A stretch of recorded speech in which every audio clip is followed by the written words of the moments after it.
मराठा आरक्षण उपसमितीची बैठक आज पार पडली। या बैठकीला सर्व सदस्य उपस्थित होते। यावेळी मराठा आरक्षणाच्या दृष्टीने सविस्तर चर्चा झाली। मराठा आरक्षण या प्रश्नाची सोडवणूक व्हावी अशी ठाम भूमिका समिती व राज्य सरकारने घेतली आहे। मराठा आंदोलक नेते मनोजदादा जरांगे पाटील यांच्याशी चर्चा करण्यासाठी राज्य सरकारकडून लवकरच प्रतिनिधी पाठवण्यात येणार असल्याचे ठरले आहे।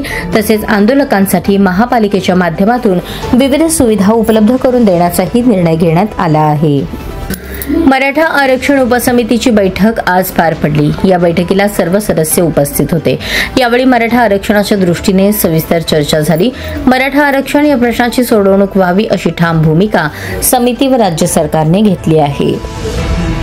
मराठा आंदोलक नेते मनोजदादा जरांगे पाटील यांच्याशी चर्चा करण्यासाठी राज्य सरकारकडून लवकरच प्रतिनिधी पाठवण्यात येणार असल्याचे ठरले आहे। तसेच आंदोलकांसाठी महापालिकेच्या माध्यमातून विविध सुविधा उपलब्ध करून देण्याचाही निर्णय घेण्यात आला आहे।